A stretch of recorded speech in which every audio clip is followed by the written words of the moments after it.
بەناوی خوای بەخشندەی میهرەبان بینەرانی بەڕێز ئەم کاتە و هەموو کاتێکتان باش خۆشحاڵین لە ئەڵقەیەکی نوێی بەرنامەی باسوخواز بە دیداری ئێوەی بەڕێز و خۆشەویست دەگەینەوە. گرنگیدان بە مناڵ تەوەری ئەمڕۆی بەرنامەی باسوخواز دەبێت.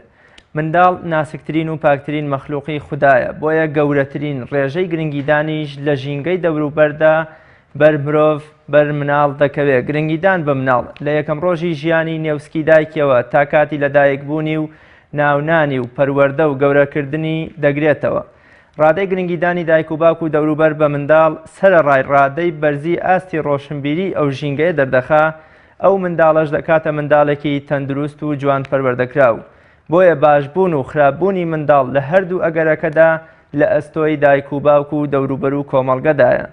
گرنگیدان بە منداڵیش تەنها لە بەخێوکردن و مەسروفاتدا نییە، هەر لە سەرەتاوە بە هەڵبژاردننی ناوێکی دروست و واتادار و پەروەردەیەکی دروست و نەشکاندنەوەی و ڕاگررتنی هەست و بۆچوونەکانی و نەرمونیانی لەگەڵیدا باشترین گرنگیدانە بە منداڵ. منداڵ کێیە و بەکێ دەگوترێ منداڵ؟ ئێمە چۆن گرنگیەکی باش و هاوسەنگ بە منداڵ بدەین؟ پەروەردەیەکی دروست و شیاو تا چەند گرنگیدانە بە منداڵ؟ ئایا دیاردەی زۆر منداڵ خستنەوە لە نێو موسڵماناندا گرنگیدانە بە منداڵ یا پشتگوێ خستنی منداڵەکانی ترە؟ ئایا ئێمە هێندەی لە خەمی ژمارە و زۆری منداڵ داین، هێندەش پەرۆشی پەروەردە و ژیانێکی ساغی منداڵەکەین؟ بەڕێزان، پاش ناوبڕێک لەگەڵ میوانەکەم زۆر بەڕێز بەدریە ئیسماعیل چالاکی بواری مەدەنی تاوتوێی ئەم پرسە و وەڵامی ئەم پرسیارانە و چەند پرسیارێکی تریشتان بۆ وەردەگرمەوە.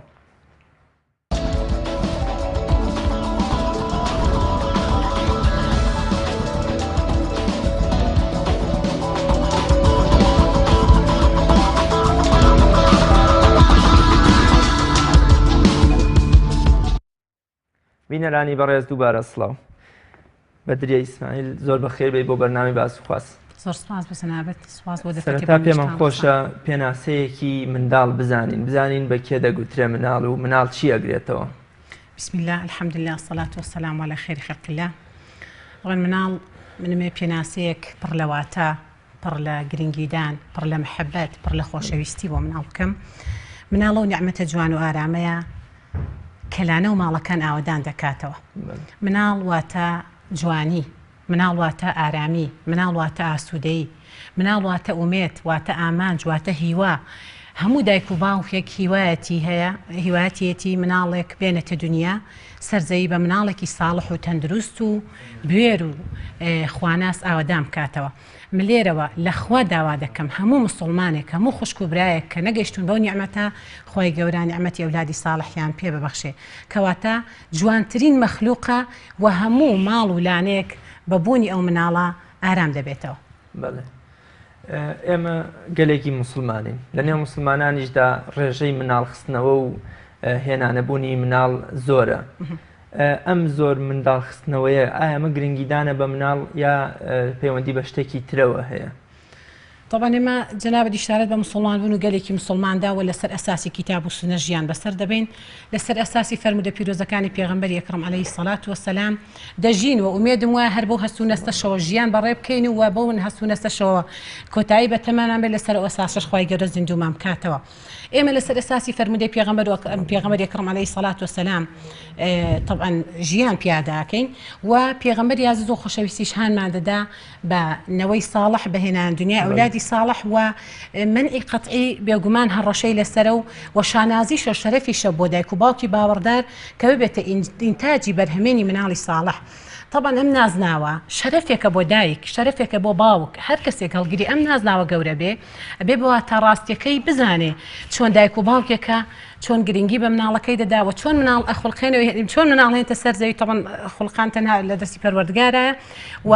چۆن مناڵ پەروەردە دەکات و چۆن بەرنامە ڕێژی دەکات بۆ بوونی مناڵ. طبعا کە پێغەمبەری ئەکرەم عەلەیهی سەڵات وەسەلام شانازی بە ئومەتەکەیەوە دەکات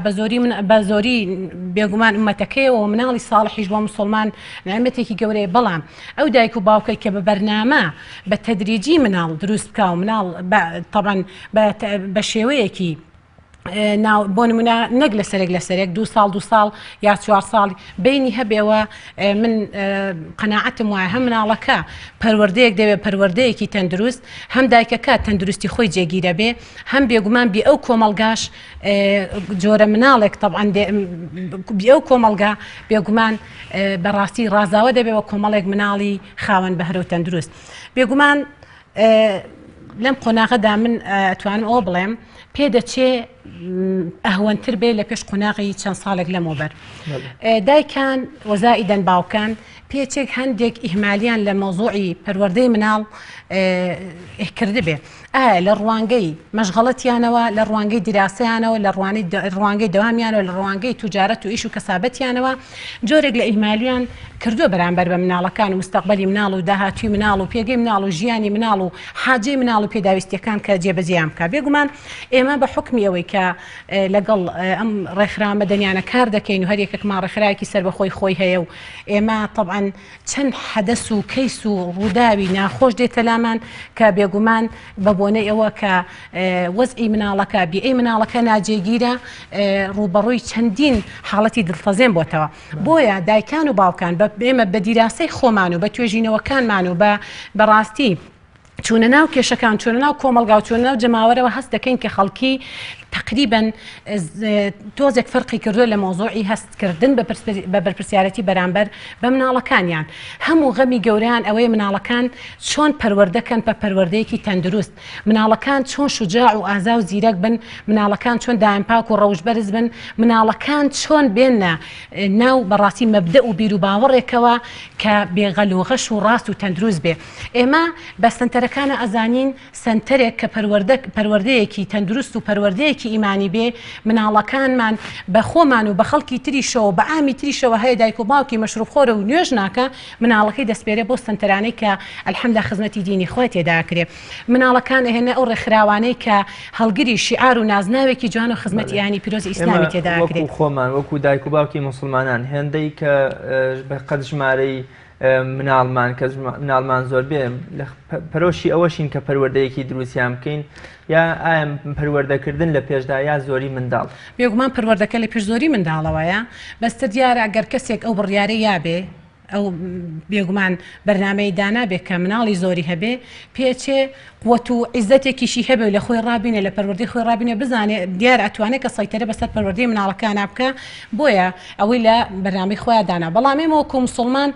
حد الإمكان ئەوەندەی خۆ پێغەمبەری خوا عەلەیهی سەڵام داوامان لێ دەکات جهدی خۆمان سەرف دەکەین بۆیە من دەڵێم بەبوونی ئەم سنتەر و ڕێکخراوانە کە هەڵگری شیعار و نازناوێکی ئیسلامین کە خزمەت بە ئیسلام و مسلمانان دەکەن کە بە هەڵگری پەیامی قورئانن خەڵکی مناڵەکان بە لێشاو دەهێنێ و ئەزانێت کە لێرەدا نابێتە سوتەمەنی و پەروەردە دەبێت پەروەردەیەکی ڕاست و دروست و لە سایە سێبەریدا دەحەسێتەوە ڕاستە بوونی مناڵی زۆر پێدەچێ فەوزایەک لە لانە و ماڵ و خێزاندا دروست بکە سەیطرەی بەڕاستی خێزان دایک یا باوک نەتوانێت سەیطرەی ئەو وەزع بکە کۆنتڕۆلی وەزع بکە بەڵام دایک و باوکی واشەیە کارامەیە میکانیزمی بەهێز و بەقوەتی هەیە بیئەیەکی لەباری بۆ مناڵەکە فراهەم هێناوە ئەتوانێت بەسەر هەموو ئەو کۆسپلەمپەرانە زاڵ و سەرکەوتوو بێت. بەدرێخانێکێک لە گرنگی دانەکانی دایک و باوک بە منداڵ ئەوەیە کە دوای 7 ڕۆژ بە پێی شەریعەتی ئیسلام ناوێکی دروست و جوان و واتاداری بۆ دابنرێ کە دواتر زۆر جار مناڵەکان شانازی بە دایک و باوکیانەوەکەن ئەڵێن کە چەندە دایک و باوکمان جیلی 1970 بوون بەڵام ناوێکی جوان و واتادار یا کوردی ئیسلامی بێن لە مناڵەکان ناوە ئەم گرنگی دانەی دایک و باوک بە ناونانی مناڵەکەیان چۆنیە چۆن دایک و باوک بتوانن گرنگیدانی خۆیان بە مناڵەکان لە ناونانیانە وەکۆڵێ بسەلمێن و ڕەنگی پێ بدەنەوە ئەوە لە تاکێکەوە بۆ تاکێکی تر لە مەبدەیەکەوە بۆ مەبدەیەکی تر لە عەقڵێتێکەوە بۆ عەقڵێتێکی تر ئەگۆڕێ ئێستا بۆ نمونە هەڵگری ئاینی پیرۆزی ئیسلامین ئەوەی دیراسەمان کردو هەموو غەممان ئەوەیە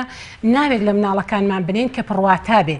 ناوێک بێ کە بە مەعنا ڕاستیەکەی واتایەکی جوان ببەخشێ و لەگەڵ ئەسڕ و سەردەمەکەیدا بگونجێ و پێغەمبەری ئەکرەم عەلەیهی سەڵام هانمان دەدا ناوێک لە مناڵەکانتان بنن کە ناوێکی پڕواتا و جوانیەک ببەخشێ بەڵام هەیە عنی بە پێچەوانەوە بە ناوی بۆ نمونە بە تایبەتی بە ناوی زانانی ڕۆژ ئاوای تر هەڵگری هەر مەبدەیەکە یا دەسەڵاتدارێکە یا شاخێکە یا نیشتیمانە هەر شتێک لە بابەتانە نیشتیمان و وڵات و شاخ و هەر شتێکیش بێ واتای جوان بدا و کە بزانی مەکروه نیە ناوەکەی و زەرەر لە خودی مناڵەکە و هەست و نستی مناڵەکە نادا اعتیادیە. بەڵام وەکو خۆم ئەوەی من دیراسەم کردوێ لە ناو مسلماناندا خوشک و برای مسلمان دایک و باوکی ئیماندار زۆر هەموو غەمێتی جاری وایە بە چەند ڕۆژ ناونانی مناڵەکەی تەخیر دەکات تاوەکو بگەڕێ بە دوای ناوێکدا کە لە چوارچێوەی ئاینی پیرۆزی ئیسلام جێگەی ببێتەوە و هەم لەگەڵ ئەسر و سەردەمەکەیدا بگونجێ و هەم مناڵەکەش لە داهاتووی خۆیدا لە ناوەکەی خۆی ڕازی بێت. بەڵێ بەدرێخان دووەمین ژینگە کە منداڵ پێی ئاشنا دەبێ بریتە لە کۆڵان وەگەزانین کۆڵان ژینگەیەکی وەکوڵێ قەرە باڵخە منداڵ زۆرترین کاتی خۆی لەوێ بەسەرە بە دایک و باوک چۆن بتوانن گرنگی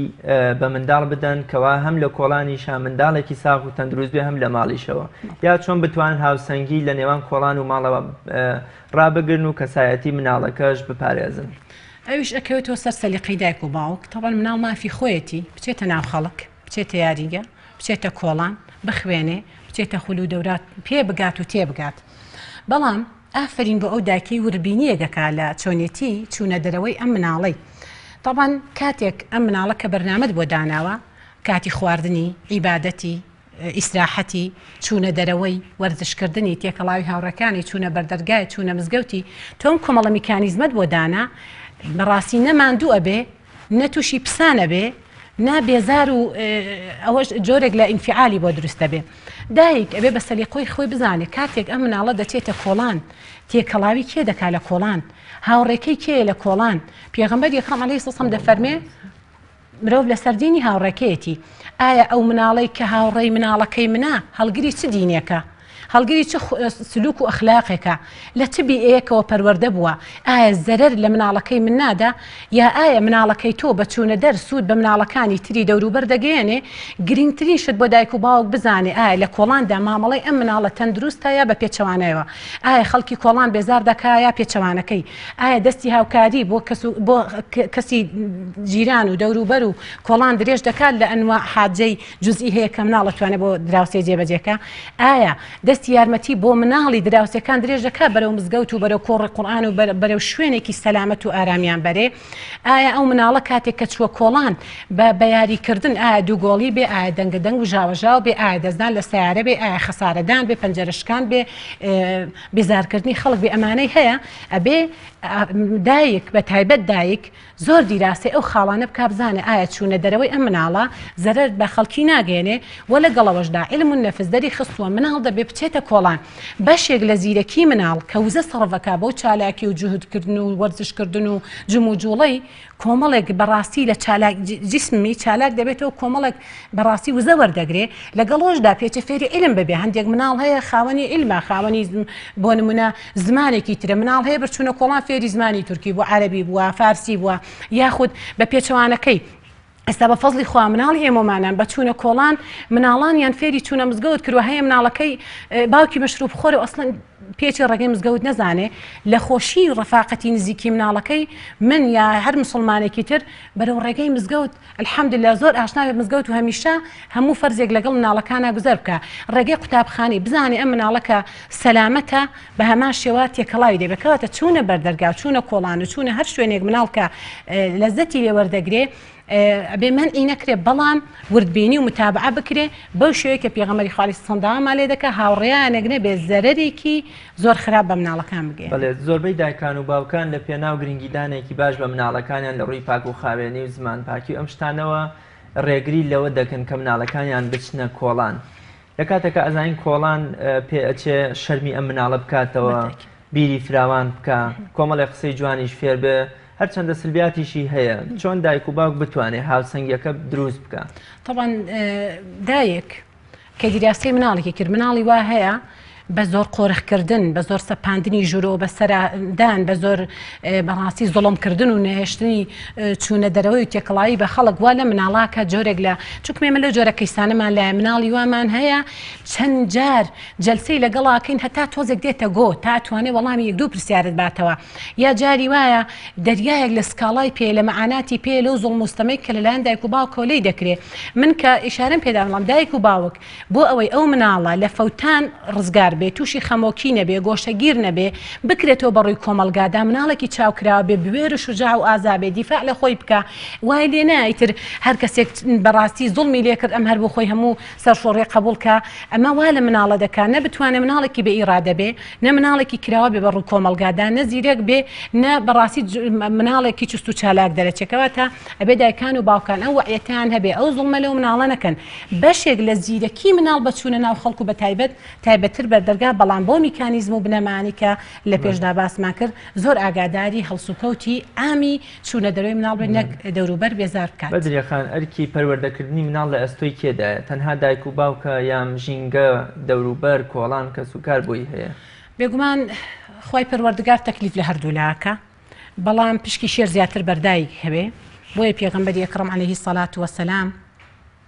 زیاتر بۆ نمونە مژدە ئەدا بە دایکان کە بە هەژەژێر پێیانە وە زیاتر تەرکیز لەوە کاتەوە کە بێگومان ئەجری دایک بە سێجار باسەکات جارێک باسی باوگەکە باوک بە حکمی هەرچەند ئێستا دایکانی ژوان لاتۆ دەوام و دیراسە و مەشغەڵەتێکی لە ڕادە بەدەری هەیە بەڵام زیاتر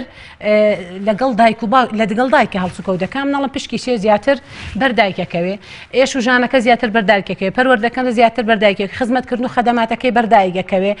بەڕاستی تەنانەت دیراسە و پەروەردە و دەرس خوێندنی ئاینیشی هەر بەڕاستی زیاتر ڕۆڵەکە دایک ئەیبینێ بەڵام واجبە دایکیش باوکیش وەکو دایک بە هەمان شێوە هاوکار بێت دەستبار بێ بەڕاستی دەست یارمەتی بۆ ئەو دایکە درێژ بکات ئەویش بە هەستی بەرپرسیارەتی و بڕوانێتە پەروەردەی مناڵەکەی هەستی بەرپرسیارەتی تێدا بێ وە بە هەمان شێوە بی ئەی یەکەمەوە کە ئەو بی یەکەم مناڵەتیایە دێتە دنیاوە و دایکە باوکە خۆشکە براو داپیرە و خاڵ ئەمە و بی ئەی دووەمیش ئەو خوێندن و خوێندنگا وەزیفەیە جانبە کۆمەڵایەتیەکەشی گرنگە طبعا ئێمە کە ئەبێ زۆر گرنگی بە جانبە کۆمەڵایەتیەکەی بدەین ئێمە بەڕاستی کاتێک مناڵمان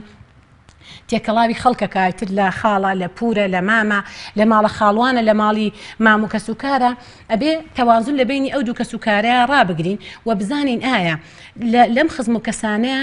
کامیان سلبیات بۆ نەوەکەی من دروست دەکا مناڵ عادەتەن سبحان الله طبیعەتی وە بەردەوام خەز نەکات جا ئەگەر بۆ نمونە حاڵەتی سلبی لە جانبە کۆمەڵایەتیەکە هەبێ ئەو سلبیاتە ئیلا کاردانەوەی لەسەر مناڵەکە هەبێ بەڵام پێچەوانەکە گەلایانی ئیجابی هەبوو لە ڕووی سلوک و ڕەوشت و مامەڵە و عیبادات و پێگەیشتن و زیرەکی و ئامی مامەڵەی ڕۆژانەی ئەوە توانێت طبعاً ئیسفادەی لێ بکات بۆ یەکەواتە بەرپرسیارەتی گەورە لە ئەستۆی دایک و باوکە و بێگومان ئەو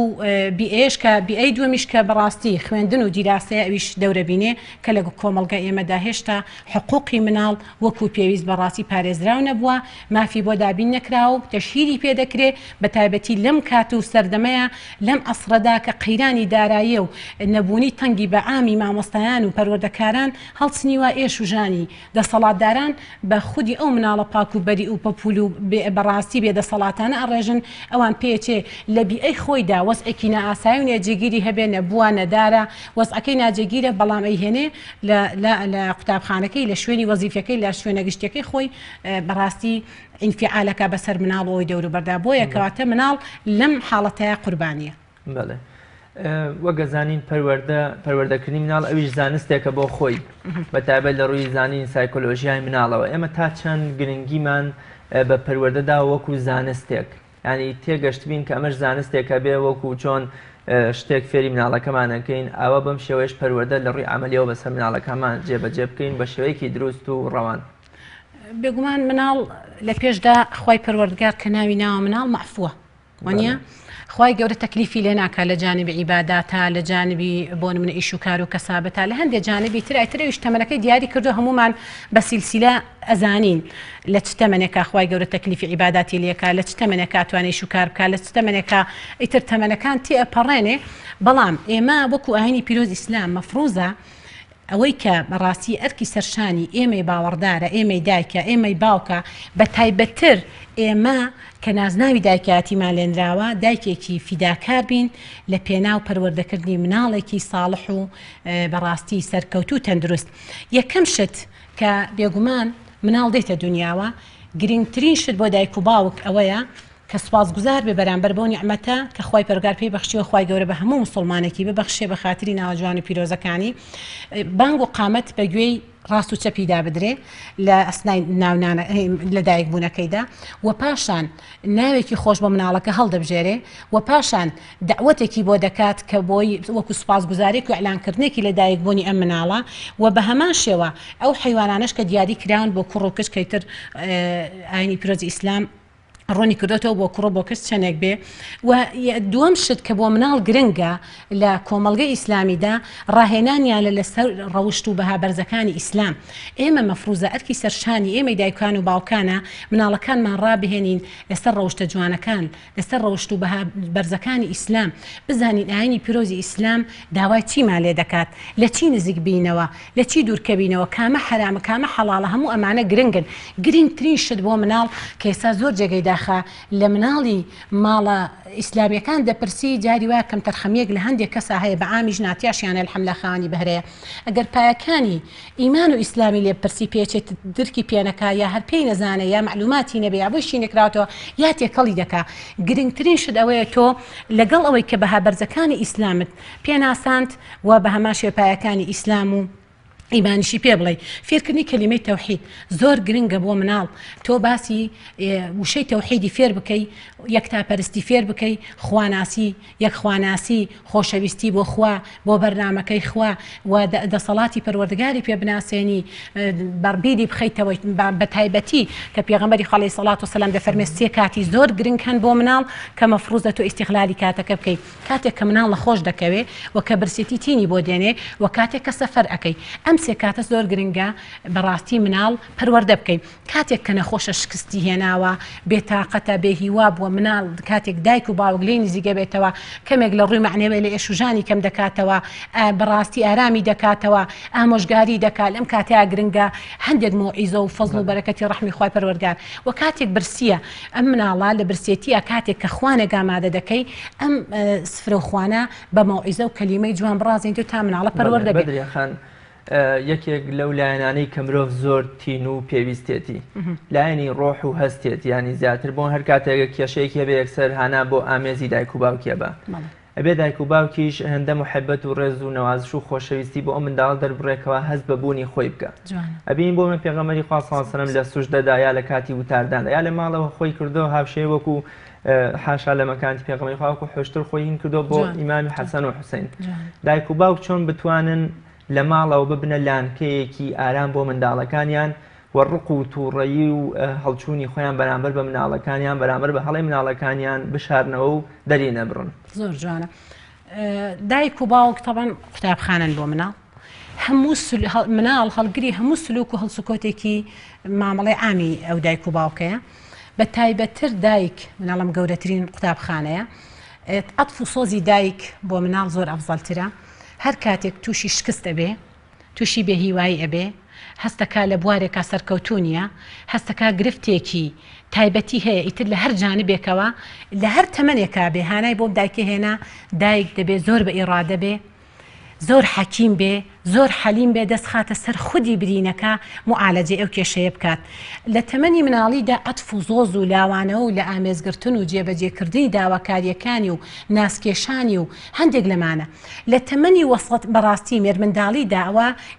زیاتر دەبێ گرنگی پێ بدرێت، دڵی ڕابگیرێ، هەستێکی ناسکی بۆ دروست دەبێت لەبەر تەفاعلاتی جسمی بۆ دروست دەبێت. لە هەر زەکاریداوە هەر زۆر مەسئولیەتەکە قورستر دەبێت ئەبێ ئەو دایکە یاخود ئەو باوکە وەکو هاوڕێ مامەڵەیە لەگەڵ ئەم کوڕکچەدا بکە. تایبەتتر کەس بۆ دایک کە هەمیشە لە ژێر چەتری ئەم دایکەدایە، لە ژێر ڕکەفیدایە، لەگەڵ ئەوە هەڵسوکەوتی ئامی ڕۆژانەی دەکا. باوک لەگەڵ کوڕ لەگەڵ باوکە چوونە مزگەوتی، چوونە بازاڕی، چوونە شوێنی کەسابەتی، چوونە شوێنی وەزیفی و ئەمانەی پێچێ لەگەڵی دابێ سیفاتی ئەوە دەگرێتەوەتە ئەم دایک و باوکە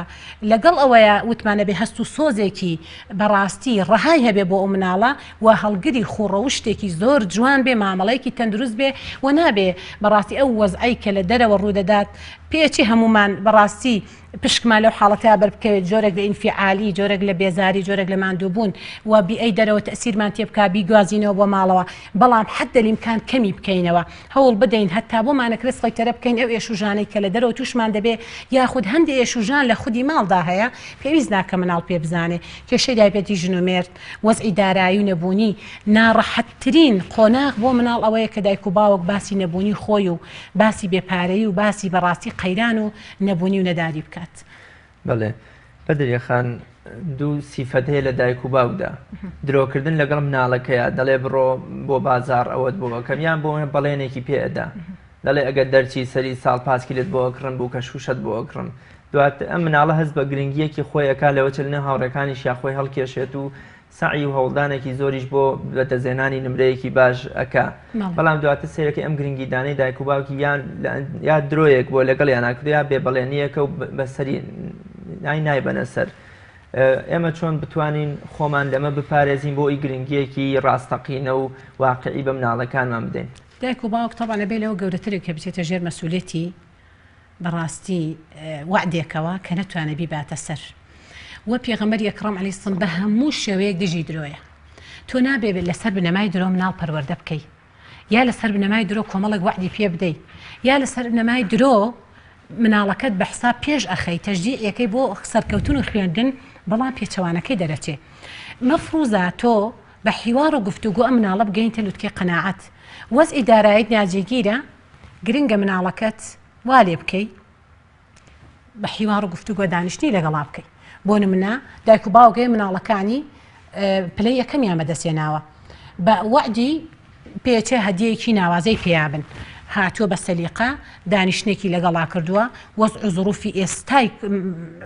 بارودۆخی بەڕاستی عێراق و هەرێمی کوردستانی بۆ ڕوون کردوێتەوە ینی بە زمانی مناڵ و وەزع و زروفی خێزان و خانەوادەکەی خۆ وەزع و زروفی بێ ئەو کۆمەڵگاکەی خۆی لەگەڵ ئەمەدا هەموو بێکەوە گرێداوە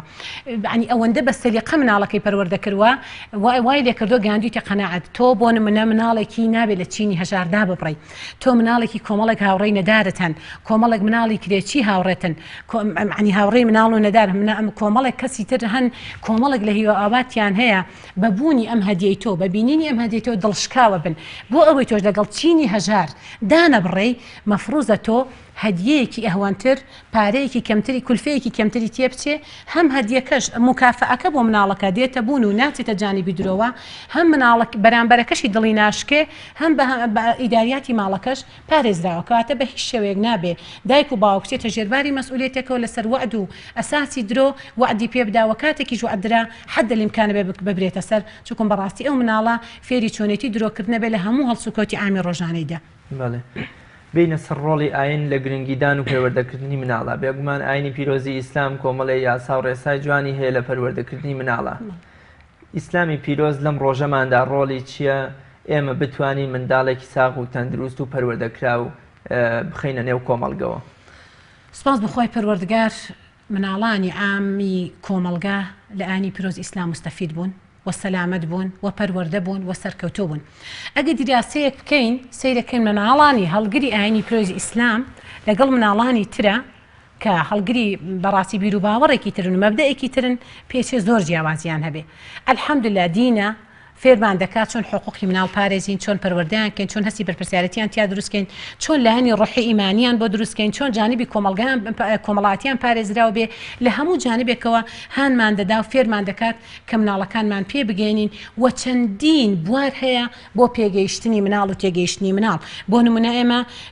مەفروضە مناڵەکانمان ما فێر بکەین کەوتمان لەسەر کەلیمەی تەوحید ڕامان هێنا یەکتاپەرستیمان فێرکردن ئاشنانکەین بە سیرەی پێغەمبەری ئەکرەم عەلەیهی سەڵات وەسەلام فەرموو هەموو حقوقی بەشەریەت پارێزراوە لە ژیانی پێغەمبەری ئەکرەم عەلەیهی سەڵات وەسەلام لە مناڵ لە گەنج لە پیر لە نەخۆش لە هەموو جانبێکە ئەم سیرەیە شامیل و کامیلە و هەموو حقوقێکی لە خۆ گرتووە کاتێک تۆ بە سیرەی پێغەمبەری خواد ئاشنا کرد تایبەت جانبی تەمەنی مناڵی ئەو کاتە مناڵە دروست دەبێ و خۆشەویستی لە ناخی ئەم مناڵەدا دروستکەی بەرامبەر بە پێغەمبەران عەلەیهی سەڵات وەسەلام زیاتر پێغەمبەری خۆمان محەممەد المستەفا عەلەیهی سەڵات وەسەلام و مەفروضە مناڵ ئاینی پیرۆزی ئیسلام داوامان لێکا مناڵ لە حرام دوور خەیتەوە حرامی پێ بناسێنی حەڵاڵی لا خۆشەویستکەی ئیتر حرام و حەڵاڵ گشتگیرە ئەم مناڵە طبعا مەفروضە تۆ هەنگاو بە هەنگاو لەگەڵی بی دەستی بگری فریادڕەسی بی یارمەتیدەری بی پەنابی مەوابی بۆی زۆر گرنگە پێویستی بە تۆی دەستی بگری چکم ئەم چەند ڕۆژ و کات و سات و مانگ و ساڵەیە لە بەردەستی تۆدا پاشان لە دەستت دەرەچێ ئێستا گەورەترین قوتابخانی و گەورەترین سەرمایە بۆ تۆ گەورەترین ئینتاجە بۆ تۆ گەورەترین ئەتریشە بۆ ڕۆژی قیامەتت لە حرامی لە خواردنی لە خواردنەوەی لە چۆنیەتی چوونە بازاڕی چوونە دەرەوەی چوونە تعاملی گەڵ هاوڕێکانی چوونە لای خزم و کەسوکاری چوونە سەر تۆڕەکانی فەیسبوک و مۆزوعی تەکنۆلۆژیا جانبی ڕاگەیاندنی ئەبێت تۆ هەنگاو بە هەنگاو بە حەکیمانە مامەڵەی لەگەڵا بکەی بزانی ئەم مناڵە چۆن لە حرام ڕزگار دەکەی و ئالوودەی شتێکی خراپ نابێت هەر لە ڕوانگەی ئاینەوە ئەنەسی کوڕی مالێک ڕەزا ڕەحمەتی خوا لێبێ کە یەکی بەهر بە مناڵی چۆتە خزمەتی پێغەمەری خوا فەرمێ جارێک پێغەمەری خوا نردمی بۆ ئەنجامدانی ئیشێک دواتر کە خۆی هات بۆ مزگەوت سێرەکە من هەر لە کۆڵانە خەریکی یاریم و ئیشەکەم نەکردووە پێغەمەری خوا بەبێەوەی بمشکێنێتەوە بەبێەوەی ئازارمدا وتی باشە دواتر بڕۆ یەکێک لە دیاردە ناشرینەکان کە لە کۆڵانە دایک زۆر جار لە نێو هاوڕێکانیان مناڵ ئەشکێنێتەوە ئەی بۆ ئارێکی ئەڵێ یا هەڕەشەیەکی لێ کاڵێگە بیتەوە داخ دەکەم یان بۆ نمونە نانت نادەمێ یان کۆمەڵێ هەڕەشەی ترکەوە مناڵ هەم ئەشکێنێتەوە هەم دەرونی ئازارەدا ئەم دیاردە نەگریسە ئێمە چۆن چارەسەری بکەین و ڕۆڵی چییە لە وەکو ئەڵێ ئەنجام نەدانی گرنگیدانێکی باش بە مناڵ وەکو ئیشارەم پێداوتمە پێغەمبەری خوا عەلەیهی سەڵات وسەلام سبحان الله سیرەکەی شامیل و کامیلە هانمانەدا چۆن تەعاملێکی تەندروست لەگەڵ مناڵا بکەین پێغەمبەری ئەکرەم عەلەیهی سەڵام ڕۆژێک زۆر بە دوای حەسەن و حوسەین ئاگەڕێبینێ لە قیمەی یاریکردنان و لە حاڵەتێکی ناجێگیران وابزانم بڵڵە بنازانم فرمودەکە صحیحە خو ضعیفە باوەشیان بێ کاکورە خۆیان سەلامەتکەن لە دەستی وابزانم ڕەشمارێکی گەورەیە پێغەمبەری خوا عەلەیهی سەڵام لە ئامێزیان دەگرێ ئەو پەڕی و محەبەت و خۆشەویستیەکیانە کاتە قەڵادۆشکانێکیانە کاتە کۆڵی بێ ئەوەی ئینفعال بکە بەڵام ئێمە بە پێچەوانەوە بەردەوام ئێمە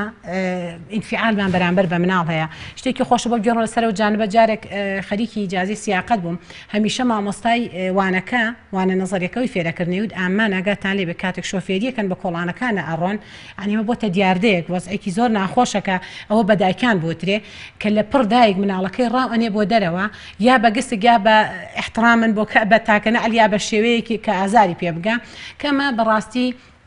شتێکە زۆر مناڵی پێشکەتەوە مناڵی سبحان الله هەستێکی زۆر تایبەتی هەیە من بیرمە مناڵەکەم 6 ساڵ بوو هێشتا داخلی مەکتەب نەکردبوو کە بانگمەکە لەگەڵ هاوڕەکانیە ئۆتۆماتیکاتم دەرگاکەی بەس بمکوژە لە ژوورەوە هیچم پێمەڵێ لە دەرەوە لە ژوورە بمکوژە بەس لە دەرەوە مەمشکێنەوە بەڵام بە پێچەوانەوە ئێمە بەڕاستی تا ئێستا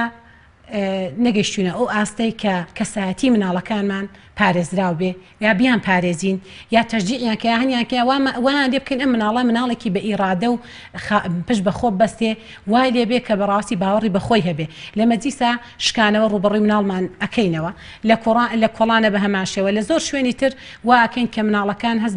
هەست و نەسی بریندار بکرێ و هەست بە بوونی خۆی نەکە کە ئومێدم وای ئینشاڵڵا لە خۆمەوە پاشان بە هەموو دایکان و واکان هەوڵ بدەین ئینشاڵڵا ئینفعال نەبی بەرامبەر بە مناڵەکانمان نەشکێنین کەسایەتیان نەڕوشێنین هەست و نەستیان ڕابگرین بەڵێ لە ژیانی ئەمڕۆماندا تیڤیەکان وەکوڵێ بەشێکی زۆری ژیانی مناڵیان داگیر کردەوە چەندین کەناڵ بۆ بەرنامەی مناڵان کراوەتەوە دایک و باوک چۆن بتوانێت منداڵەکەی وا لێ بکە بەرنمەیەکی دروست و شیاو لە بەرامبەر تەلەڤیزیۆندا وەکوڵێ بەسەر ببە وەکوەزانین تەلەڤیزیۆنیش باری ئیجابی و سلبی هەیە کات کوشتن و بۆ نمونە سعی نەکردن ئەم شتانەش یەکێکە لە سلبیاتەکان منداڵی وا هەیە ڕێگە بە هیچ ئەندامێکی ماڵەوە نادا بۆ نمونە سەیری هەواڵێک یان سەیری بەرنمەیەکی بەسوود بکە هەمووی داگیرەکە بۆ خۆی ئەمە چۆن ئەم هاوسەنگیە دروست ئیشارەم بەجانە بەڕاگەان نەکەدا ئەستاز مەفروزە طبعاً دایک و باوک سەلیقەیەکی زۆر باشی هەبێ لە جانبی پەروەردەی مناڵ و بەرنامەدانان بۆ تایبەت کە جەناب ئیشارە بە سەیرکردنی تەلەڤیزیۆن و بەرنامە ئامەکانی مناڵانە دایک جاری وایە بۆی خاتە سەر کەناڵەکە ئینگلیزیە یا عەرەبیە فەقیرە و هیچی لە حاڵی نابێ بەڵام کە دیراسەی ناوەڕۆکی بابەتەکەکەی ئیتر بە ئەفلام کارتۆنیش بێ ودێ باچیرۆکێکی مناڵانیش بێ پڕە لە مۆزوعی محەبەت و سۆزداری و کاری نەشیا و کە ئەم مناڵە خەزنی ئەکە بەڵام دایک دەبێ بزانێ کەناڵێک لەگەڵ واقعی ئەم مناڵەیە ئەگونجێ کامیان سەلامەتە کامیان لایەنی دینی بەهێزەکە و کامیان لە جانبی علمیەوە بەقوت دەبێ و پەروەردەیەەکە و کامیان فێری لۆغە و زمانیەکە. ئێمە من هەڵمان هەیە الحەمدوللا هەر لە 3-4 ساڵی بۆ 5 ساڵیەوە فێری زمانی عەرەبیە بن لەبەرەوەی کۆمەڵێک کەناڵمان بۆ تایبەت کردوون حقوقی تەمەنەکەی خۆشی پارێزراوە لەگەڵ واقعی تەمەنی خۆیان گونجێ بابەتی مناڵانەیە فێر و لغات و زمانەکەش ئەبێ سپاس بۆخوا لایانی ئەدەبی و پەروەردەیەکەشی هەر سەلامەتە لایانی علمیشی سەلامەتە بۆ نمونێ ئێستا کەناڵی بوو زەبی ئەوەش دەتوانن لە هەندێک جانبا مناڵ ئیسفادەی لێ بکە کەواتە ئەوەش ئەکەوێتەوە سەر سەلیقەی دایک و باوک بزانێت چ کەناڵێکی بۆ دیاریەکە بەڵام نەک بە تەشیرکردن بە زۆر سەپاندن بە زوڵم لێکردن و پێکێشان و تەعزیبدان ئەبێ وا لەو مناڵە بکە خیانەت نەکە درۆ نەکە ئەگەر ڕۆژێک لە ڕۆژان دایکی غیاب بوو لە ماڵەکەدا ئەم سەیری هەر بەڕاستی بابەتێکی کرد یا هەر بەرنمەیەکی کرد زانی بێشەرعێکی پێوە دیارە احتیزار بۆ دایکی بێنێتەوە ڕاستگۆی یەکەی بۆ دایکی دەربخات و بزانێک لە غیابی دایکیاتی کردووە زۆر خۆشە ئەو دایک و باوکە مناڵە پەروەردە بکە لە بوونی خۆی و لە نەبوونی خۆیدا احتیفاز بە مەبدەئی خۆیەوە بکاوە زۆر گرنگە کە ئەویش سەلیقە و بەڕاستی لێبڕانی دەبێت کەمیش قوربانیە بۆ ئەم دایک و باوکە بیدات بۆ مناڵەکەی. بەڵێ بەدریا خان شێوازی هەڵسوکەوتی دایک و باوک لە ماڵ قڕەقڕ و کێشەکانیان بۆ نمونە نەبوونی ژەمێکی دروست و لە کاتی خۆیان خواردن تا چەند ڕۆڵ و کاریگەری هەیە لە پەروەردەکردن و گرنگیدان بە مناڵ لە مەکتەبا بۆ منە زۆر جار مناڵ پێچێ زۆر ئاستی لە دواوە بێ ئەمەش ئایا پەیوەندی هەیە بە دایک و باوکەوە ڕۆڵی هەیە یانە؟ بەتەکید بێگومان ئێمە لەو کەیسانە هاتوتە لامان کە مناڵ طبعاً وەزعێکی زۆر ناجێگیری لە ماڵە هەبووە لە ڕووی دایکەوە لە ڕووی باوکەوە لە ڕووی براوە لە ڕووی ئەو بیئەی کە تایە ئەژی زۆر شەڕە جەنگ و ئاشۆ بووە بەڵام من لێرەوە بە دایکان و باوکان دەڵێم زوڵمێکی زۆر گەورەیە کێشە خێزانیەکانی بینی ژن و مێرد بگوازنەوە بۆ ئەو وەزعی کە مناڵە دەوروبەری کۆبووەتەوە مەفروزە کاتێکی گونجاو دابنێن بۆ مناقەشەکردن و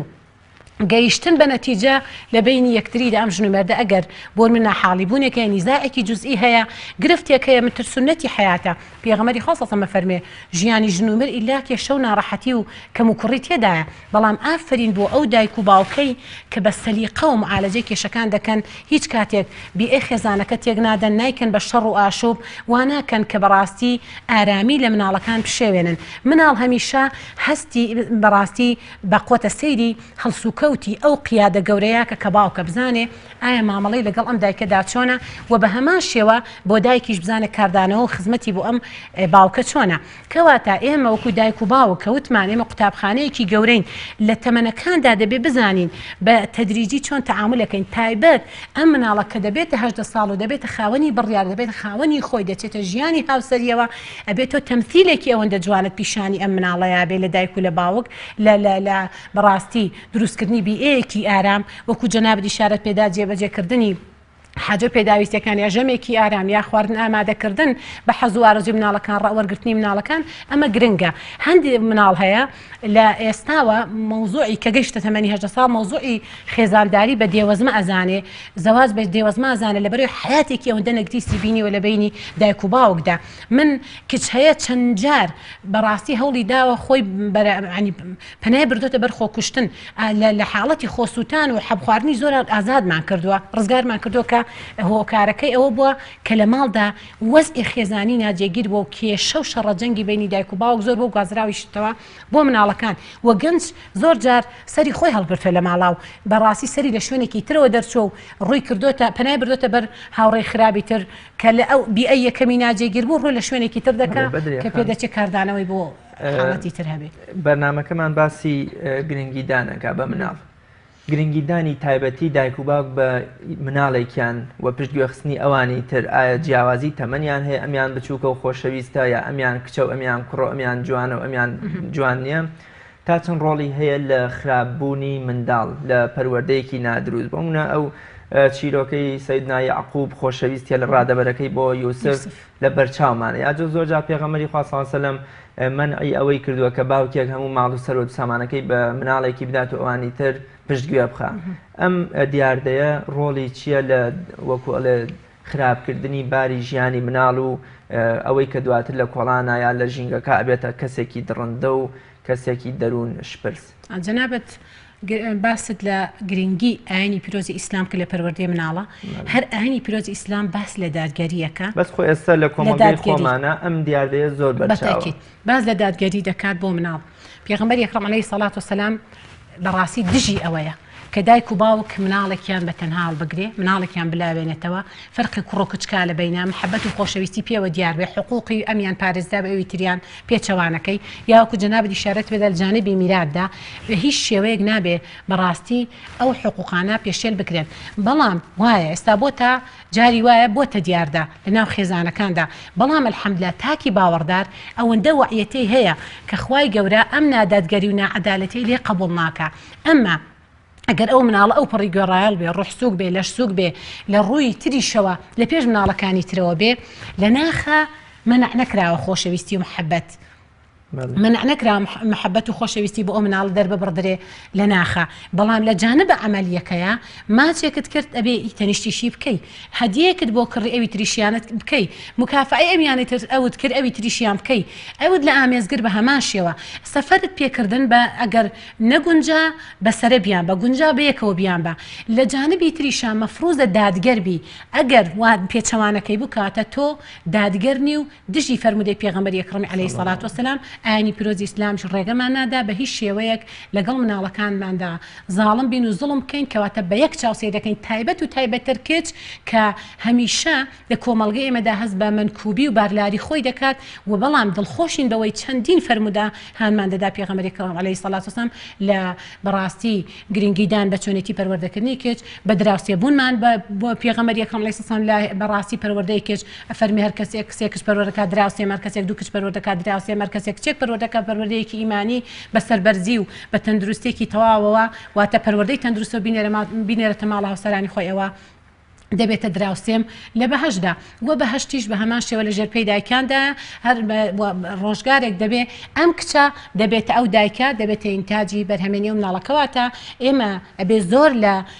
لەم کات و ساتەدا کەی وتمان هەڵگری ئاینی پیرۆزی ئیسلامین زیاتر گرنگی بەو جانبە بین کە کچ وتمان لە کۆمەڵگەی ئێمەدا خۆی بە مەزلوم دەزانێت ئێمە زیاتر بەڕاستی مافی پێ بدەین پەروەردەیکەن حقوقی پارێزراوکەین هەستی ناسکی بپارێزین بەڵام نەک بەو ڕەهایی هەندێک کەس ناوی لێ دەنێ ماف بە ناوی مافەوە بەڕاستی سەری لەشتی خراپەوە دەردەچێت ئەویش یاسا و ڕێسای خۆی هەیە کە دەبێت دایک بە سەلیقەی خۆی بزانێ چۆن حقوقی مناڵەکەی پارێز دەڵێ بەدرێ خان سێ حاڵەت هەیە لە ژیانی منداڵە بۆ پەروەردەکردنی بەڵام بەداخەوە ئەم سێ حاڵەتە یا ئەم سێ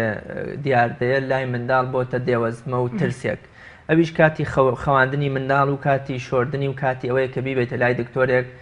دەرزیەکی لێبدا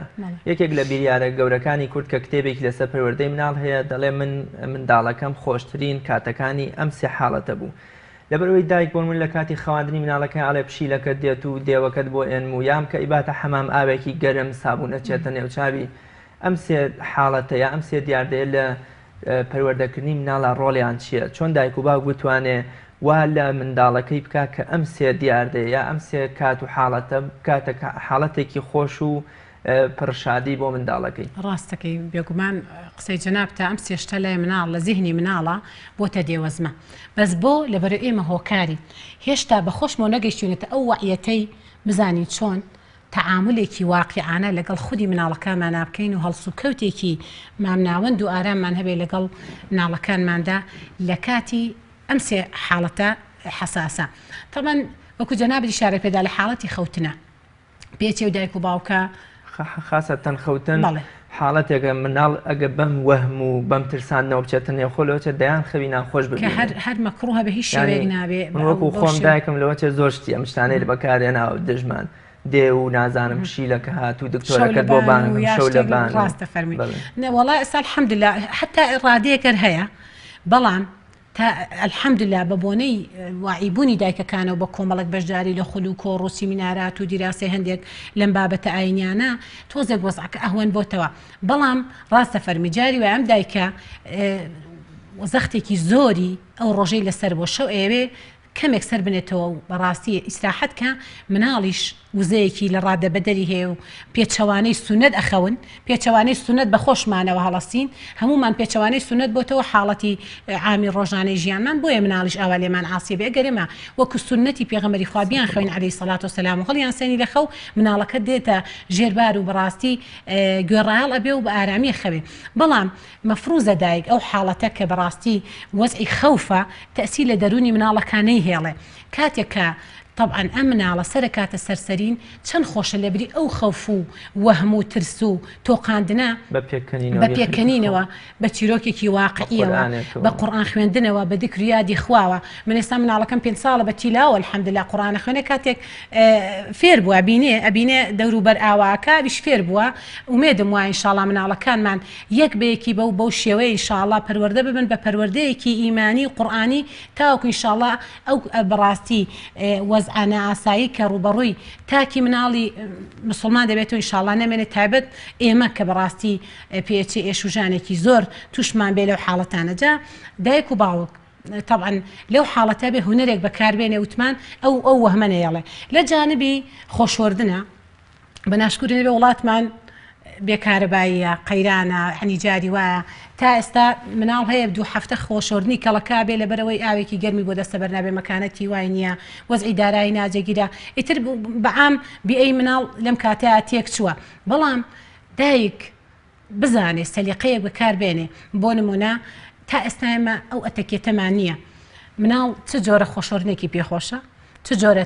بەڕاستی دەفرێکی پێخۆش ئاوی بۆ تیا بەکاربێنی بەڕاستی چ جۆرە ڕەنگی خاولێکی پێخۆشە چ جۆرە شامپۆ بۆنی شامپۆیەکی پێخۆشە چ جۆرە لفکەیەکی پێخۆشە چ اختیار بی بەخۆت بەخۆی چ جۆرە جلوبەرێکی پێخۆشە بۆی لێبەرکەی ئەمە وا لە مناڵەکەکە خۆشۆردنی خۆش بێ پێچوانە وەنیە وە چوونە لای دکتۆریش بە پێچەوانە و پێچێ هەموو کارێک کاردانەوەی هەیە ئەمەیان پێچێ کاردانەوەی لەگەڵ ڕێز و تەقدیری تەواوم بۆ جهد و ماندووبوونی دکتۆرەکان جاری وە دکتۆر کاردانەوەی وا ئەکات کە بەڕاستی مناڵەکە لێی بترسێ خەوفێکی لێی هەبەیە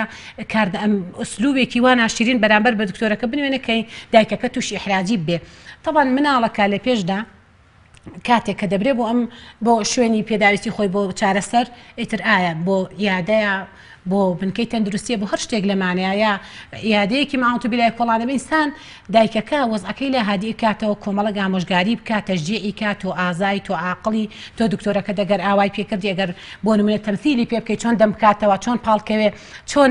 ئارام بگرێت لە کاتی فەحەزکردنە و لە کاتی عیلاج وەرگرتنە چۆن تەشجیعی بکە هەیە بە چەندین سیناریۆ تا مناڵەکەی والێکە عیلاجەکەی بخوا بە چەندین سیناریۆ هانیەدا تا بچێتە لای دکتۆرەکە ئەمیش طبعا بەشێکی بەردایک و باوگەکەوێ بەشێکی بەر دکتۆرە بەڕێزەکان دکتۆری وا هەیە زۆر بە ڕەحم و ئارام و لەسەر خۆیە مناڵ حەزەکە لە بری مانگی جارێک 2 جار بچێتەوە لای مناڵ دکتۆری واش هەیە بە پێچەوانەکەی زۆر تند و ئەوەی لەگەڵ دایکانی ئێمە لە کۆمەڵگەی کوردیا گەشتونەتەوە ئاستەیە هۆشیارێکی وایان هەیە کە بتوان پەروەردەیەکی دروست و ڕەسەن و جوان بە مناڵەکانیان ببەخشن یا چۆن ئەم ڕێگەیە بگرنە بەر کە ببنە دایکێکی نمونەیی و پەروەردەیەکی جوان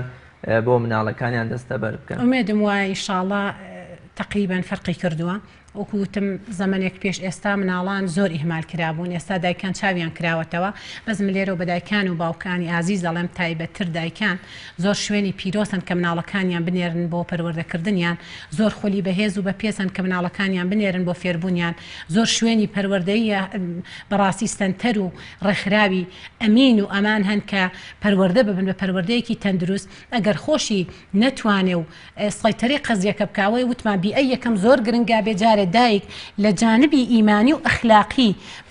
خۆی پەروەردەکە و تەعاملێکی زۆر تەندروست لەگەڵ مناڵەکەیدا وەکوتم حەکیمێکی عەجیبێ و پاشان بینێرێتە ئەو شوێنە پیرۆزانەی کە خزمەتی ئاینی پیرۆزی ئیسلامی پێکرێ دڵنیا بە ئەو مناڵە بفرۆشە بەخوا خوازایی ناکە بینێرە بۆ کۆڕ و مەجلیسی قورئان مەلایکەتانی خوا پەروەردەیان دەکات بەدرێخان شتێکی وامان نەماوە کۆتا پەیامتان لەسەر گرنگیدان بە مناڵ و شێوازی پەروەردەکردنی مناڵ سپاس دەکەم من لێرەوە بەدایکان و باوکانی ئازیز و خۆشەویست دەڵێم وەکو خوای گەورەوتم ئەو فەزڵە گەورەی پێداون بە نیعمەتی مناڵ خوای گەورە تاقی کردوونەوە بوونە ئینتاجی بەرهەمێنی مناڵی ساڵح و مناڵی تەندروست و مناڵی دوور لە نوقسانی خوای گەورە سەبر بە هەموو ئەوانە بەخشێ کە تاقی کردوونەوە بە مناڵی نوقسان خوای گەورە ئینشاءڵڵا یارمەتی دەریان بێ پێیان دەڵێم ئێوە کە خوا نازناوێکی ئاوای لێناون دەبێ ئیرادەتان بەهێز بێ ئەبێ دایکی و باوکێکی بێوێنە بن لە فیداکاری خۆ بەختکردنی مناڵونەوەکانتان ئەبێ وەها بکەن هەموو غەمتان تێکۆشانتان ڕەنج و ماندووبوونتان کار و کەسابەتتان دیراسۆ خوێندنتان دەوام و دەوائیرتان پارە پیاکردن و کار و کەسابەتان بۆ پەروەردەکردنی مناڵەکانتان بێ بەڵام پەروەردەیەک کە لە چوارچێوە ئاینی پیرۆزی ئیسلام دابێت نەکخوا نەخواستە من ئەموو داهات و سەرمایەمی تیا سەرف بکەم لە شوێنێکی ترەوە سەر دەربکات. زۆر سپاس دەکەین. سپاس بۆ جەنابیشتان. بینەرانی بەڕێز بەم شێوەژاتی نەکۆتای ئەڵلقەی ئەمڕۆمان تا بەیگەیشتنەوەیەکی تر بەخوای گەورەتانە سپێرم خواتان لەگەڵ.